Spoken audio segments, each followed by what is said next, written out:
This episode is brought to you by MPB. Get cash for the kit you're not using or trade it in for the gear you want at mpb.com. In this interview, I speak with Claire Lejeune. It's all about building a world-class career as a director and a photographer in Los Angeles.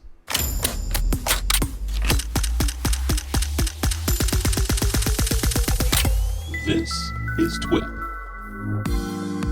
All right, Claire, welcome to This Week in Photo. How's it going? Thank you. It's going great. Thank you so much for having me. Yeah, it's a pleasure to have you, and I'm excited to dive in. We only have a short time to dive into a bunch of topics, but I think we can get it done. The cool thing is, it is so easy to talk to photographers, and now today I get to speak to a photographer / director. So I'm a little intimidated, but I'm going to get through it. Got it. I believe in you. Okay. I'm a little intimidated.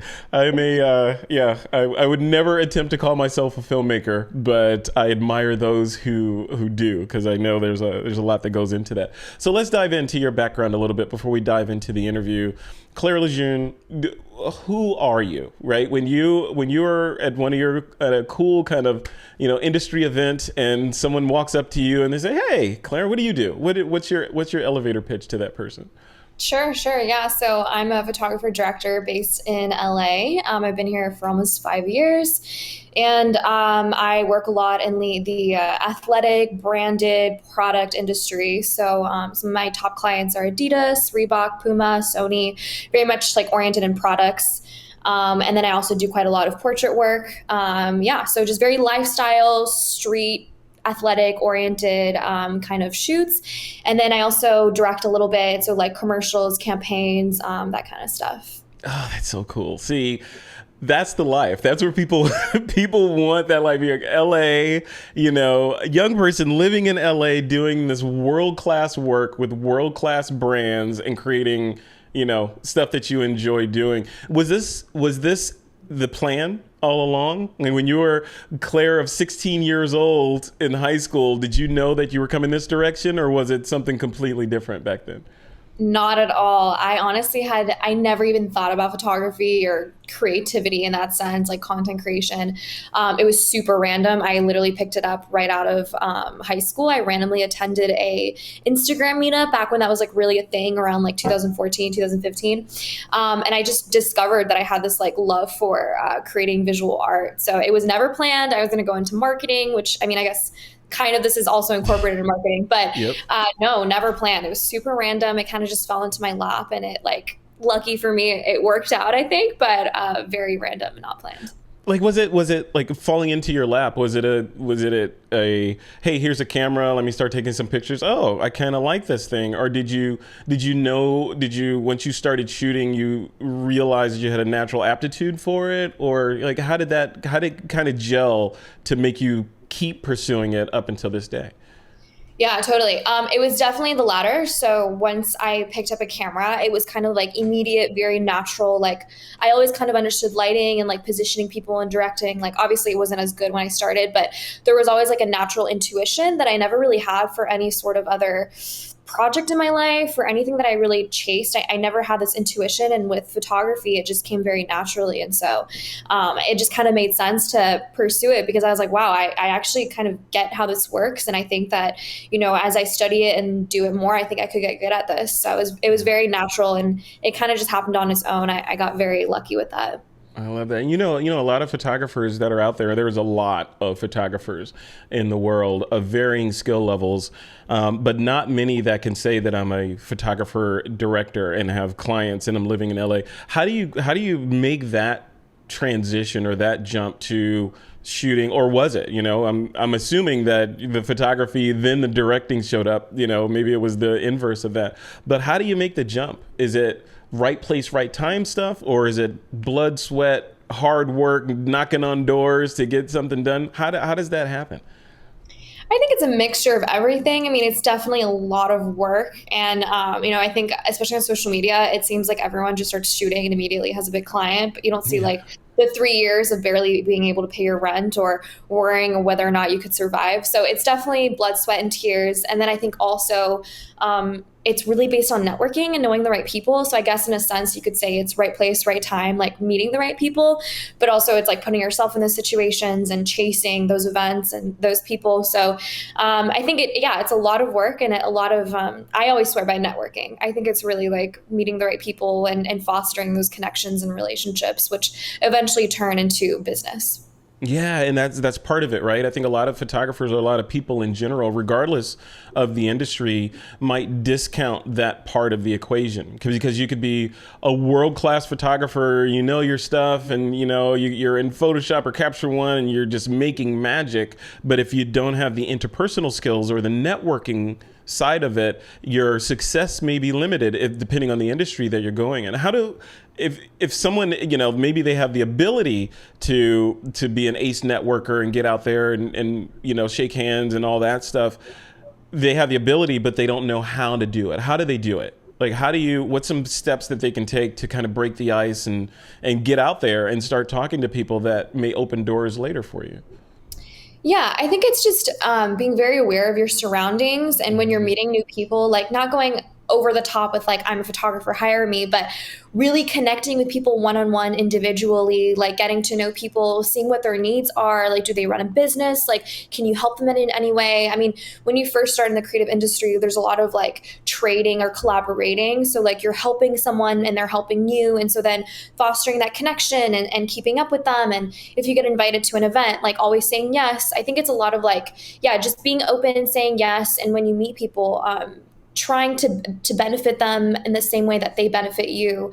It's really, I think that like a lot of people think that anything in the creative industry is just like, get the talent, get the right gear and you're good, you'll blow up. But really it's a lot of like socializing, a lot of networking. It's a lot of relationship based business. The biggest gigs I've gotten were not just like, I got hit up by an email from Puma and then boom, I had a gig. It was like me connecting with one of their top people in marketing for months and getting to know her and really caring about her life and finding common interests and fostering that relationship. And then when there was a need for a female photographer, it was like, oh, well, I know Claire. We've been, chatting for a few months. Like, let's see if we can make this work. Yeah. See, there's so much there. From the how do women in the industry or in the photography industry, how do they excel and move to the next level, and then what are some challenges that you personally have experienced in getting to where you are, and I would box this in, you're speaking to a photographer, a female photographer that is earlier on the path than you are right now. Right. They're like, I love this stuff, but, and I would love to be Claire living in LA and shooting for these high-end brands and making a name for myself, but I'm not sure how to do it. I'm living in a different state. I want to move to California or New York or something, but I don't know. I'm stuck in analysis paralysis. What would you tell her on how, like, some next steps that she can take to go from I'm a great photographer that's living in relative obscurity to not, and kind of pointing her ship in the right direction? Yeah, absolutely. I mean, I've been that girl, so I totally understand that part of the journey. I think it's being proactive, consistent, and confident. I think those are the three most important things. So being proactive, like putting your name out there, reaching out to brands, sending those emails, those DMs, like really putting in the work daily, weekly. Being confident, like knowing that you are worthy, your work is good. If you don't believe in your work, no one else will. So being proud of your work, and consistency, like constantly doing it, like reaching out to one brand a month isn't going to go anywhere. Posting once a month on Instagram isn't going to go anywhere. It's the consistency. People need to get to know you and your brand and your personality. So those would be my three top things. And honestly, I think the most important one though is confidence, because once you know that you're worth hiring, that there's value in your work and that you can help people, that's when people see that in you as well. When you're like, yeah, my work is great. Hire me because I know I can help you, and not being afraid to put your work out there, or not comparing yourself to other people. Like comparing never gets you anywhere. And I think that's a big problem that a lot of beginner photographers, whether female, male, whether it's photography, videography, directing, like a lot of people are afraid of people judging their work or thinking that they're not good enough, or they themselves think they're not good enough. And that's the end of your success if you don't even believe in yourself. Yeah, yeah, then that's a rub, right? You know, the you have to have confidence in order to move forward, but then you have to your work has to be validated in order for you to get that confidence. But like you said, you know, you at some point you have to just, you know, dive in.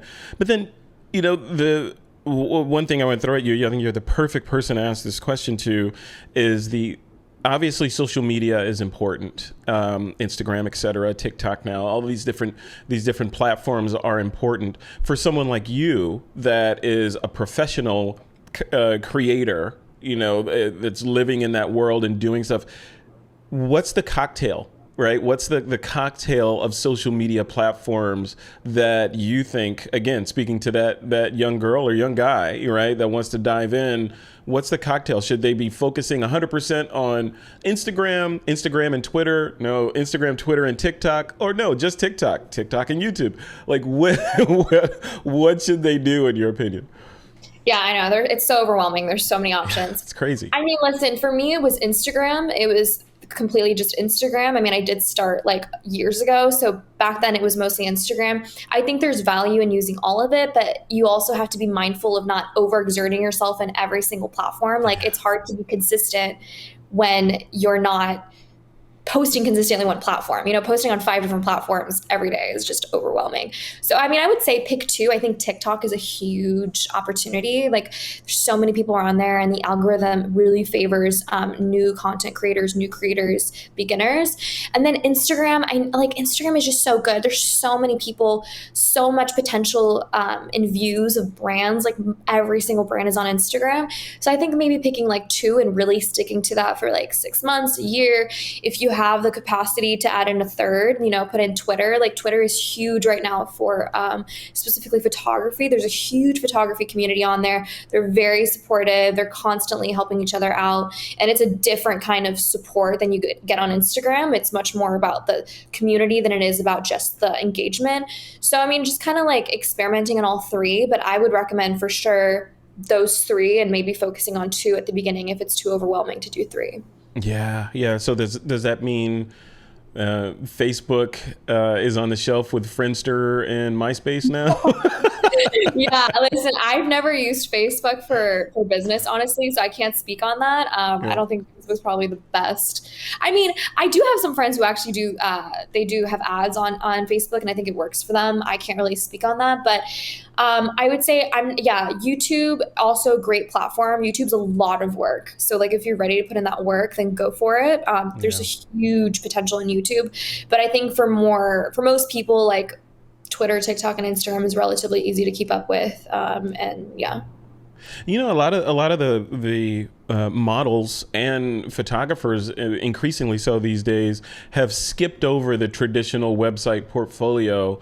And if you ask them, hey, well, I want to connect with you, it's, hey, here's my IG, right? Is that the way forward now? You know, I mean, I don't think... my personal bias is I don't think things necessarily need to be an or, right? You can have an and, but, you know, looking at if you have to choose one or the other, is it Instagram these days? If you don't have the time, effort, or knowledge to create and maintain a blog or a website, should you just go with Instagram as your personal business website? Okay, this is an interesting question, because I have a very unpopular opinion that if you don't have a website, you're not serious about your work. I mean, I think a website is like, everything else should be the cherry on top. The website should be really where you're showcasing your work. That's just professional, you know? Like, I hire on videographers, models, and sometimes second shooters all the time. And when I'm trying to pitch someone to a brand and they're like, great, can I see their work, their portfolio, and all they have is an Instagram?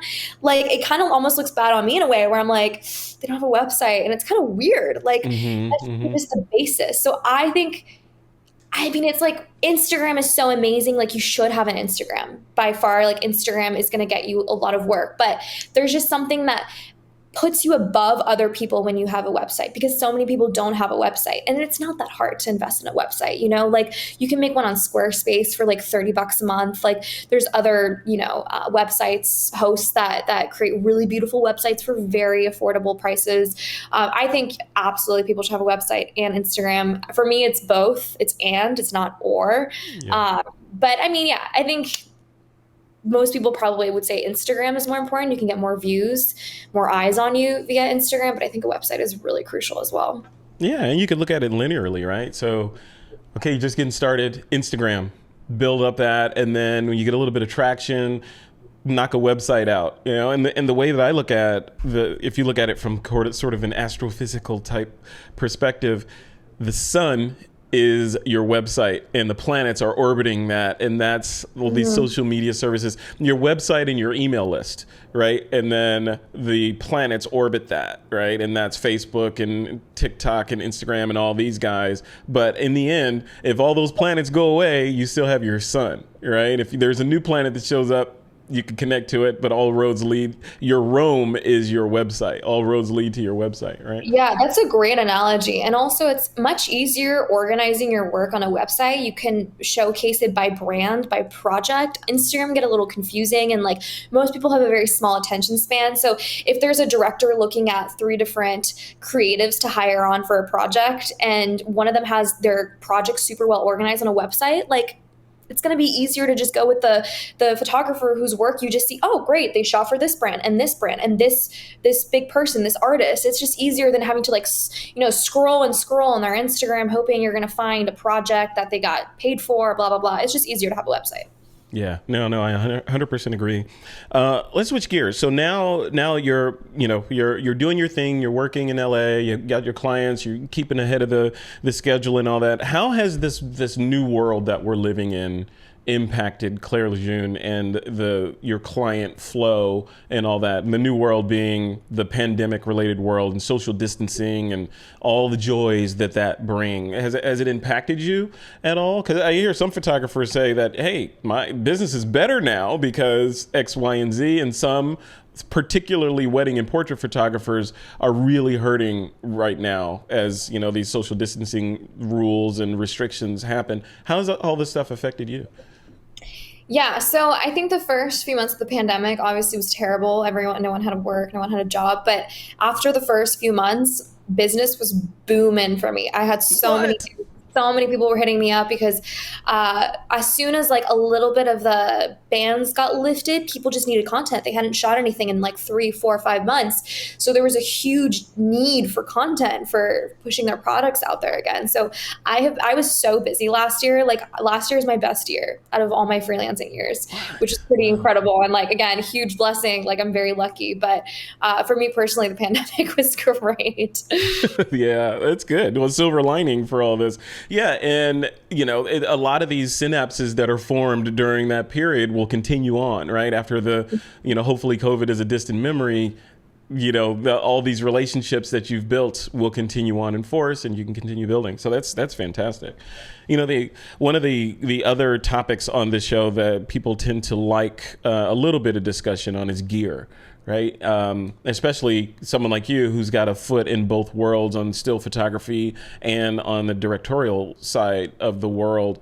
What does gear look like for you? Like, and I'll put that in another box. In one school of thought, it's a minimalism school of thought where less is more. I'm going to shoot with tiny stuff, and phones and mirrorless cameras and all this stuff. And then the other side of it is kitchen sink, go home if you don't have an RE or so, like where does Claire fall in that world of the importance of gear? And then what are you shooting with on a daily basis? Yeah, totally. So I'm not a very techie photographer. I'm more so like the emotional photographer that just, I just shoot what's beautiful, and what gear I have isn't as important.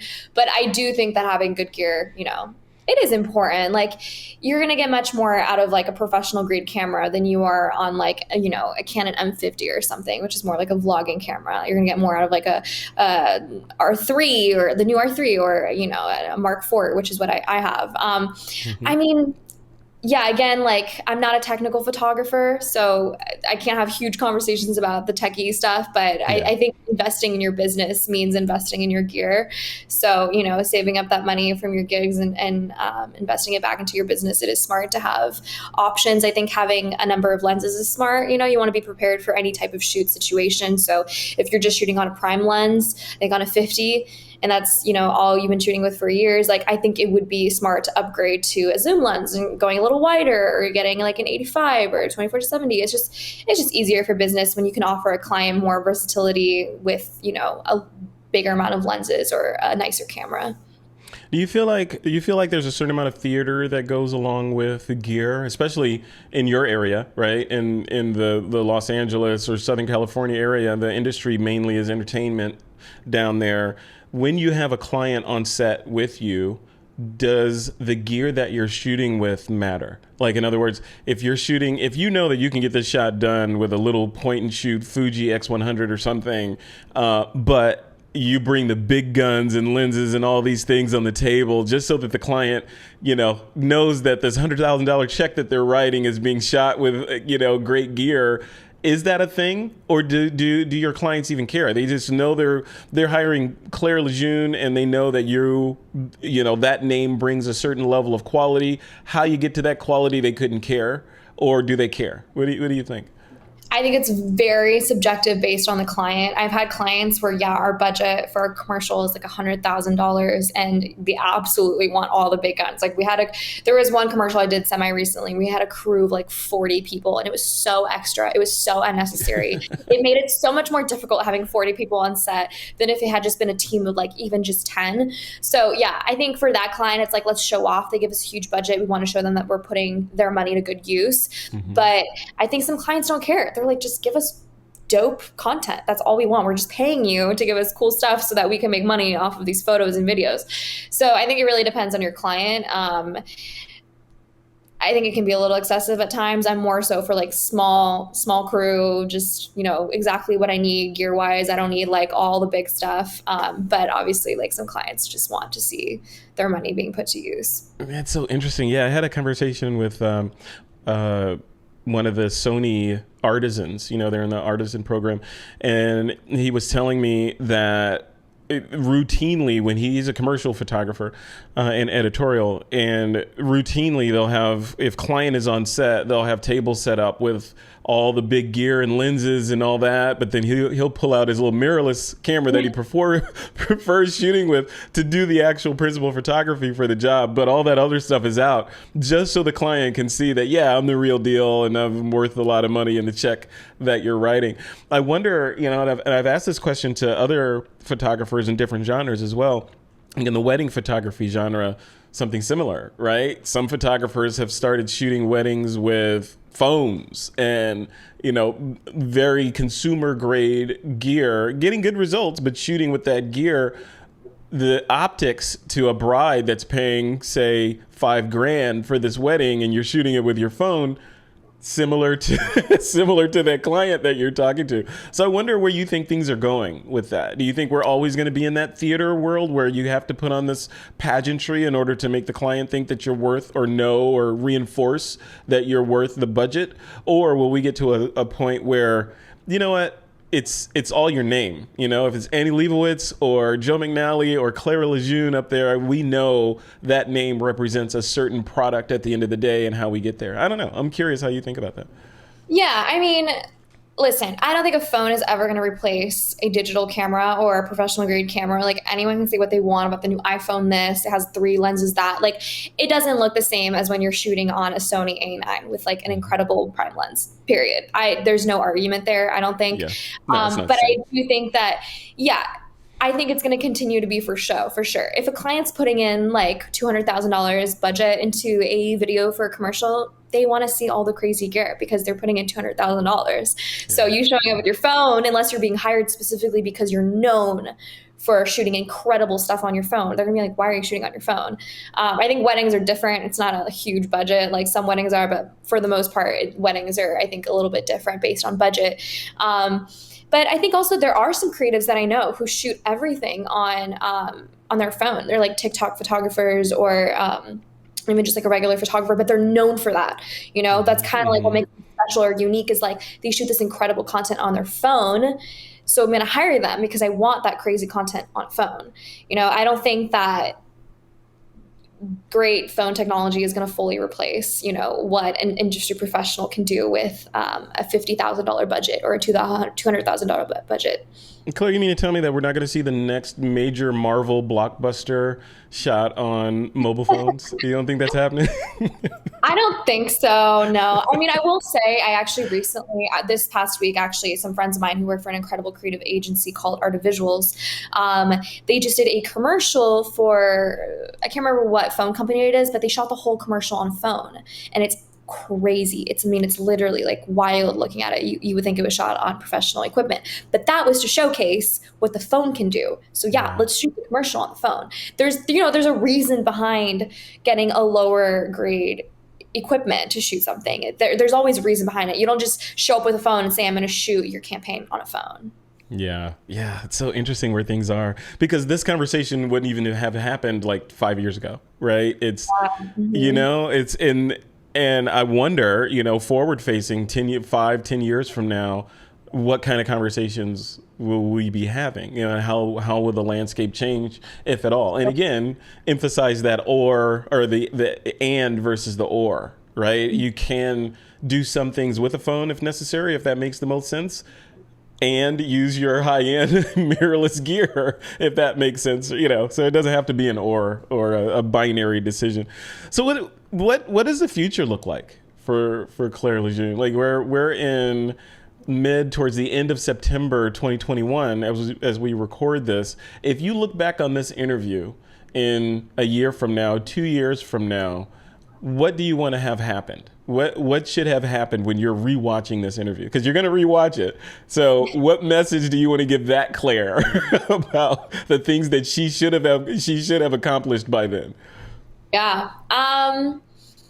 I think I will definitely want to look back and be like, okay, I did shoot that big commercial. I did direct a huge commercial. I've just recently in the last year started directing. So it's been a lot of smaller commercials and like very brand product oriented smaller projects. So I would be really excited if I had shot maybe like a music video or a really big scaled high production quality commercial for some really big companies such as like Adidas or Puma or Sony. Yeah, just definitely getting like a bigger reel. I'm excited to just be like stepping into that directorial journey. I mean, if it's so different from shooting, you would think it's similar, but it's very different because you also have to understand behind the camera for like video and how that works. You have to understand all the other people on set that are helping you, and it's just a very different journey, but it's very exciting. You get to be part of a team, which I think is the most fun. As you're directing, you're part of a team versus when you're shooting, you're typically more so solo on your own. So yeah, just hopefully we'll have worked on a lot of cooler, bigger projects for directing, and then my main goal when I moved to LA was to shoot with all the biggest athletic companies. And I have shot with all of them except for one, being Nike. I have yet to shoot with Nike. I've yet to work with Nike. So if by next year I will have worked by Nike, that'll been like complete like goals achieved. That would be so legendary. That is so fantastic. Yeah, I have no doubt that all that's going to happen. That's crazy. Let's wrap with this, or just one final question before we wrap up is. I'm completely ignorant of what a director does, other than I know it's a person that's on set that is telling people what to do, directing, right? So what is the responsibility, like from an insider, right, of a director? The vision I have is Claire sitting in a director's chair, shouting out orders and saying, "Cut, do it again," right? So what beyond that? What is it? Sure. So directing really goes hand in hand with conceptualizing the idea for whatever the project is. So really working closely with the client and yeah, making the whole idea come to life. So if you're shooting, if the project is based around sneakers, what's the concept? Like, what are we shooting? Who's the audience? How do we want to get the audience's attention to purchase the sneaker? So the director is really the one taking the dream and making it a reality and saying like, our goal is to shoot this sneaker in some crazy field, like above a waterfall, whatever, something crazy, where they're directing the whole idea, the whole concept along with the client. And then on the day of the shoot, they're organizing all the moving parts and saying like, I want you to take video and like shoot it from this angle. Like I want the model to be doing this. It's really directing every single part of the shoot of the project as a whole, and just being the originator of the idea. Yeah, so you're the responsible person of executing the vision. How does a director relate to a director of photography? Is it a symbiotic sort of partnership, or can they be the same person? How does that work?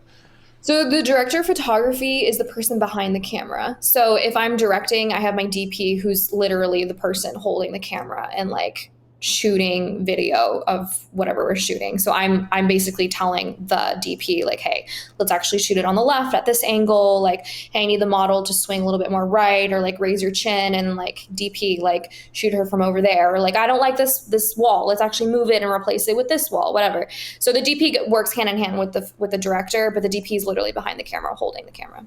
Got it. Fascinating. So much stuff to learn in so little time. I want people to definitely go check out the stuff that you're working on and keep track of if Nike shows up on your website. Yes, hold me to that. Please DM me in a year and be like, where's Nike? I don't see Nike on your feed. I'm totally going to do that. I'm setting a calendar event right now. So if people want to connect with you or reach out to you or hire you, what's a good place for them to connect? Yeah, totally. So my website is ladybaguette.com and my Instagram is @ladybaguette. So lady and then baguette, like the bread. I'm originally from Paris, France. I grew up between DC and Paris. So Lady Baguette is homage to my my French side. So Lady Baguette on Instagram and ladybaguette.com. Love it. Perfect. All right, Claire Lejeune, thank you for coming on today. A pleasure chatting with you. I feel like I could chat with you and pick your brain for like 3 hours, but I know you probably, you got to get to work bagging Nike. So yeah, exactly. But thank you so much for your time. This was lovely. Yeah, this is fantastic. Thank you so much. And take care. Have a good rest of your week. Thanks, you too.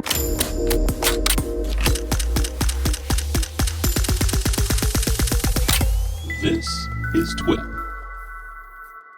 This episode was sponsored by MPB, the world's largest online platform for used photo and video kit. Visit mpb.com.